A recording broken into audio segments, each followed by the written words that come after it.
Hello everyone, this is Jason and I wanted to show you how I make thumbnails for YouTube videos. I did some reading about how they draw more attention to videos and they can be really good for promoting videos. I was getting tired of having to choose sometimes between three different thumbnails that I didn't like, and it's weird that they don't just let you choose a thumbnail from any point in the video, but they do let you upload your own. Here are the first few that I made. I made a bunch of these last night. I have spent a lot of time watching YouTube videos. I get a kick out of kind of the clickbaity type of thumbnails, and these are attention grabbing, and they're just fun, silly, but there are lots of different ways you can do thumbnails. These are just a few examples, but I did want to show you in the analytics. Let's go over here. I literally just a few minutes ago learned how to screen record, so hopefully this will be okay. We're going to go to the analytics,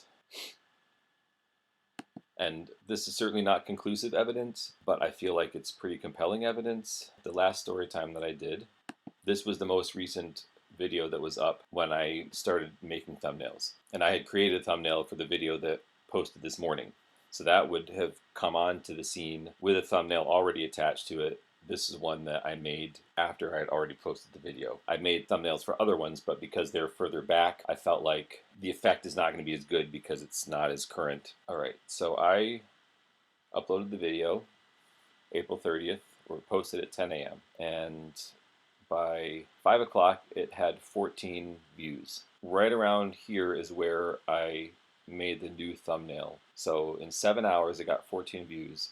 So then from 5 o'clock to, we'll say 10 o'clock, so 5 hours. All right, we went from 14 views to nearly 40 views. As you can see, this video right now is performing significantly better than the average. Is that because of the thumbnail? I don't know for sure, but I feel like the connection between the time that I uploaded the thumbnail and when the views started going up seems at least noteworthy to me. All that to say is that I feel like it's worth it for you to spend some time creating thumbnails for your videos. So how would you do that? There are two ways to get images. In the research that I did, it was suggested that you take separate shots for your video, and that's what I did with the video that came out today. So this one here is a photograph that I took not in the video. And the nice thing about that is that I was able to pose it how I wanted and create kind of, one of those silly vlogger type video kinds of things for it.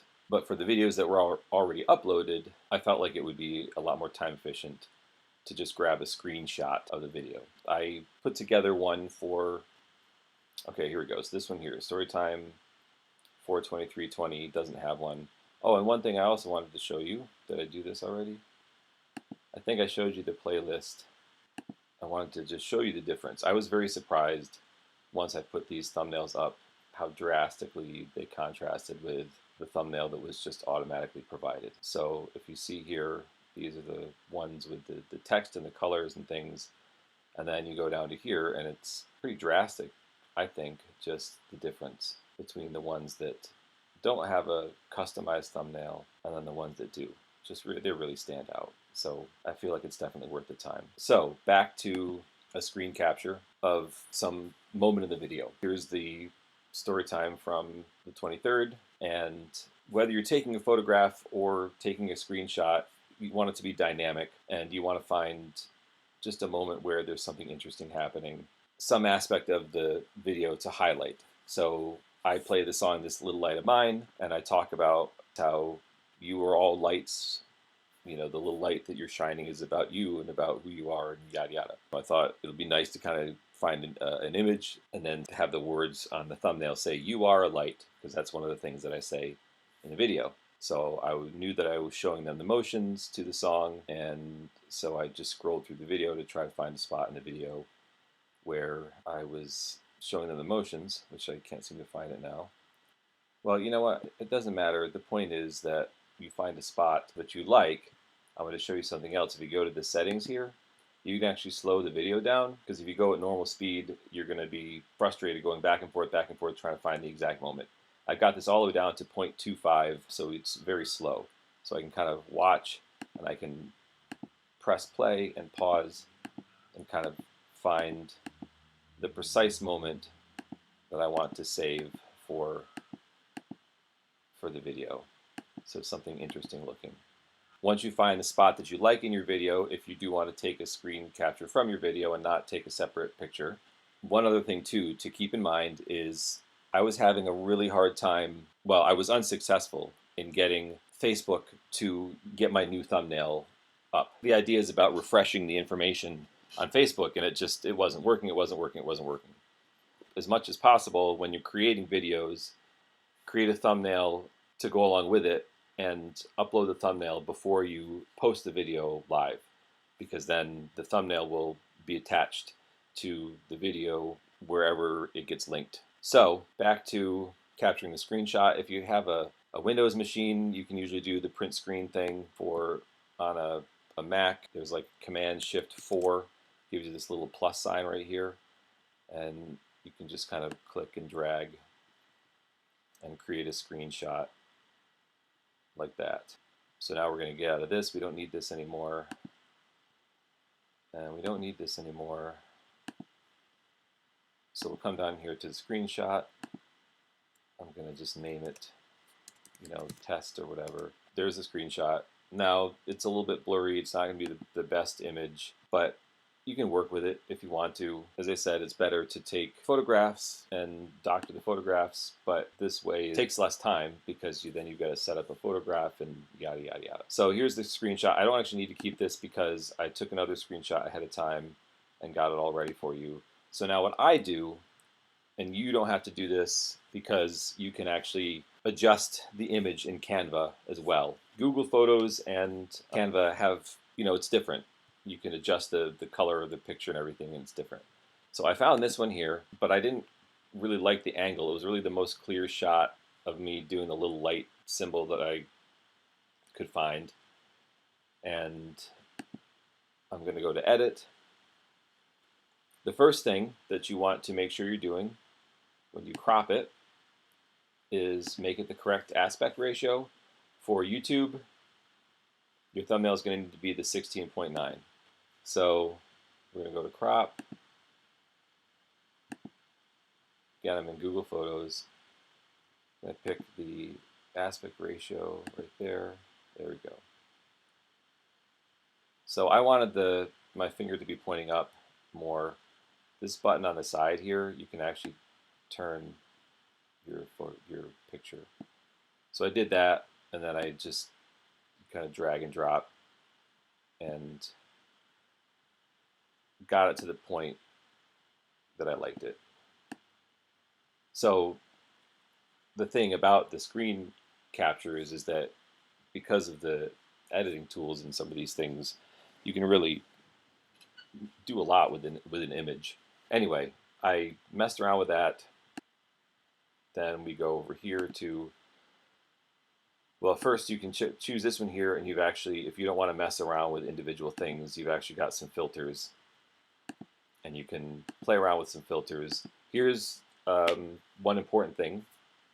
In my research, I found out that images that are very saturated, so saturated with color, that are bright, because it's a small thing. Your thumbnails, it's small, and so that you want something that's going to be bright, that's going to draw attention. So whenever you're picking your filters, whatever you're choosing, you just want something that's going to be bright. I like contrasts. Contrasts draw attention. So you can do that and pick one of these, or what I prefer to do is to go over here and I just mess around with the settings. So you've got your light, you've got your exposure, and the nice thing is that you can drag the thing over and you can see how it looks, kind of click back in the middle. All right, I don't like that. Let's how about contrast, or I like that. This is what the contrast looks like, yes or no. And you just kind of fiddle around with the different settings until you find what you like. So that's with light, and then there's color. Here's the saturation that I was telling you about.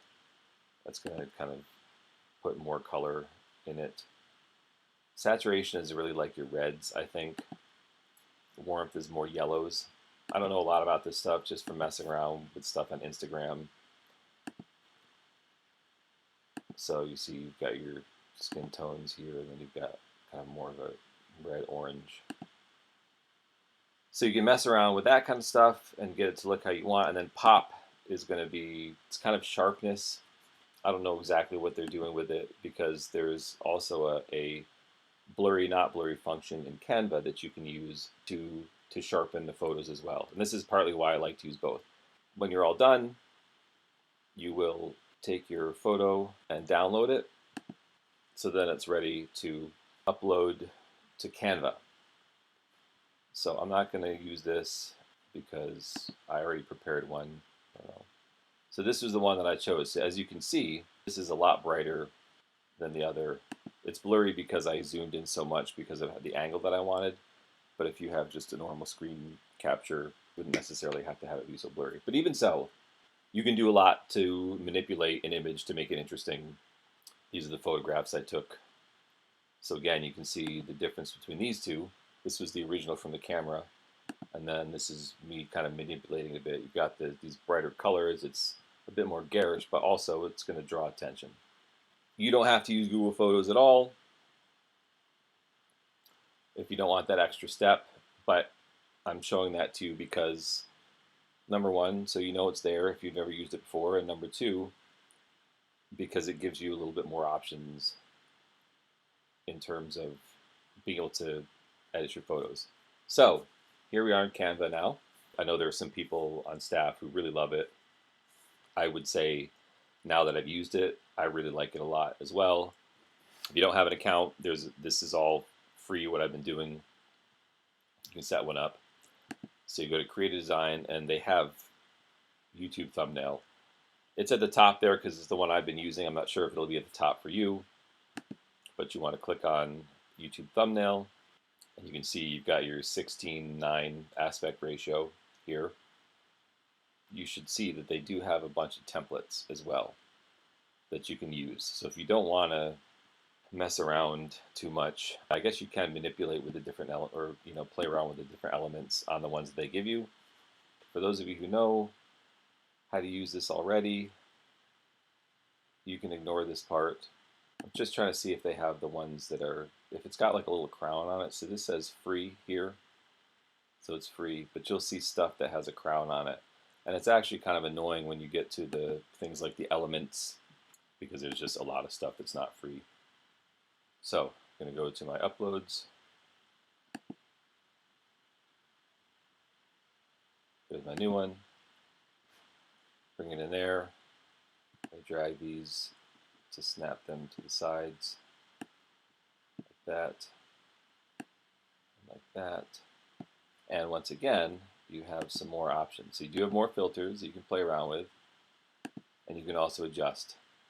So I'll adjust it in Google Photos, and then I'll come here, and I've got some other options, and I can tweak it a bit more, which I did. I have a finished version that I'm going to show you. So here's my basic image. What am I going to do to just make it really pop? So you want your text, you want your bright, colorful text. That's going to be a piece of it. Also, one thing that I did not mention was when I do the cropping in Google Photos, I want to make sure I leave myself a nice space that I can put my text in. If I have an image of me in it, I'll often move that to the side so that there's room for text. One thing that I didn't like is that my eyes are not looking towards the person who's looking at the thumbnail. So I was like, well, let me find some eyes. Here are some eyes. I played around with this a little bit, but I didn't like, if the eyes had been around, I think I would have liked I think I would have liked them better. But I messed around with these for a while. You can even take, so if you click it once, you can move it around. And if you click it twice, you can actually crop the image itself. You can make it bigger, and you can also, so even the ones that they give you automatically, you can manipulate a little bit, just as an FYI. But I didn't like those eyes, so get rid of them. I couldn't find anything, so I just thought, well, let me try just kind of putting a face on top of my face, because he's happy and you're a light and all that kind of stuff. So I ended up liking that, and you'll see when I get to the finish, when I show you the finished product, I so this button down here, you can spin your objects around like so. And again, by double clicking, you can crop in and only use a part of an object if you want. Lots of options. So we have that, and then we're going to put we're going to put our text in. Got the heading. The heading shows up there. What I like to do, depending on your background, I like to put in the text right away with at least a starting point for the color. There we go. YU, and then I make it bigger because it can get lost sometimes. So we're doing UR light. So I have this, and then I want to double click on that and make it the color that I want. Again, this is not what I did for the finished product, but I'll show you at the end what it looks like. I made it all ahead of time because I spend so much time fiddling around with exact placements of things. I don't like this font. They give you quite a lot of fonts to work with, actually. I used Horizon for this one. Also, if you put your words in and in the color before you decide your font, then you can just kind of go around and see how it looks with the different options. Pick the one you like the best. So I did that. You can click on it again. Same thing, manipulate it here, make it bigger or smaller. There are two things that I learned that are kind of cool to make your words pop a bit. The first one is you can, if you go to these dots here, so this is where you change the colors. This is where you change the font size. This is going to be your alignment, so left, right, center, whatever. I don't know what that is. I've never used it. List. Oh, I guess you can create a list. All right. So these three dots here. Also, you can mess with the spacing. You can make the letters closer together or not, which is nice if you're trying to make something fit into a space. But what you want is this here, duplicate. So you make another copy, and you make it a different color, any color you want, and then you can just kind of place it in proximity and get kind of that cool outliney sort of view. You can also arrange elements. When you have something highlighted, to go to position, you can push something back. You can make it come forward, depending on what you like. Another thing is that you can just use simple boxes to highlight words. So I'm going to actually make this a bit longer just so it's easier to move it around. You have to fiddle around with what's in front, what's behind. So what color do I want that? So up here is the color you can see, and you can change the color. We'll go with a nice little purple. And then we'll send it all the way to the back. So backwards means one layer. To the back means all the way to the back. You get the idea. You got to mess with it. So here I've got this first yellow layer. So I can do position. I can do backwards. Now I'm back one layer. I do backwards again. Now I'm back two, but I'm behind my purple box, which I don't want. So I'm going to bring it forward again. But if I bring it forward again, then I've got the yellow, and then I can kind of tap the yellow and mess around with that. So it's a way that you can just make your text really pop. Another thing that I've done with the boxes, I'm actually just kind of diverging from my original one. So let's say I did really want black. I'll just put the word light in there because that was one of the ones that I picked originally. And we'll just pick this right here, just for the sake of whatever. Make it a little bit bigger. You can see when you click off of that, it's kind of hard to see it, and because you've got the different colors in there, the blacks and then the whites, it can be really hard to see. One cool thing that you can do is grab a box. I'm going to make it white, like the background. Even you could even do it, you know, something that matches a bit more like that. I'm going to kind of size it a bit here, and I'm putting it on top of the word, and then we're going to go and we're going to send it back.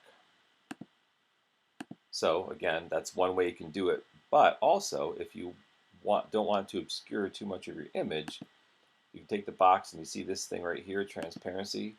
You can actually make it more transparent, and you can do this. And the thing that's cool is that, so if you go all the way to here, oh, you can't read it, but now you come and do this, there's a point at which you can still read the word, and you can also still see the image behind it. And that's really cool, a really cool trick. So then if I just tighten that, and I can pull that in there like that, then it's almost like you can't even really see it.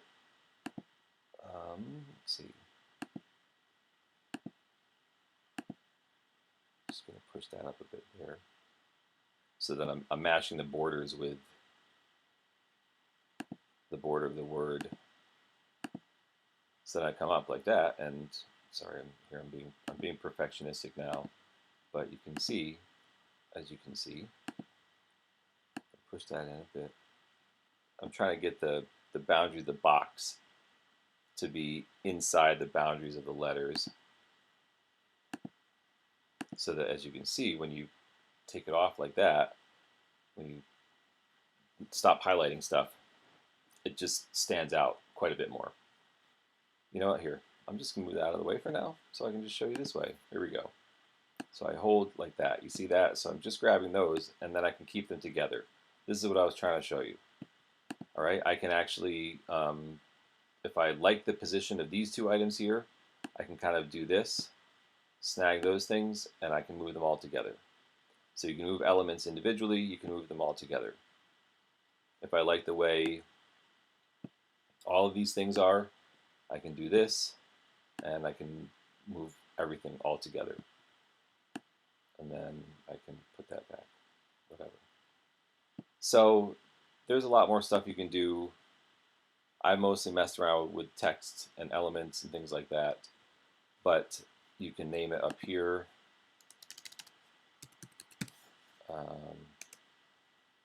And I just want to show you what I ended up with. All your designs. Here we go. So this, no, that's not it here. This is the one that I ended up with, and the one that I'm actually going to upload to the video. And that I'm going to do right now. And then I'm going to go back to YouTube. Should be logged in already. Go to YouTube Studio. So we're going to go here, and I'm going to find the video that I want to update. I'm going to go to Details to edit it, and there's our choices, which I didn't really love. See, my eyes are like closed in that one. Nothing really interesting is happening in that one. And I don't know, my face looks weird in that one. So I didn't really like any of them that much. So I'm going to upload. Yeah, so we'll grab that and put that up there and save it. And you see, like, right away, just, I mean, look at that. It's bright, it's attention grabbing, and there it is. And when we go back to the page, you can see there it is right there. Just a good way to draw attention to the videos. So that's pretty much it. I hope that this was useful in some way. If you have any questions, email me or ask me in person or text me or whatever. And thanks for watching. Hopefully I covered everything.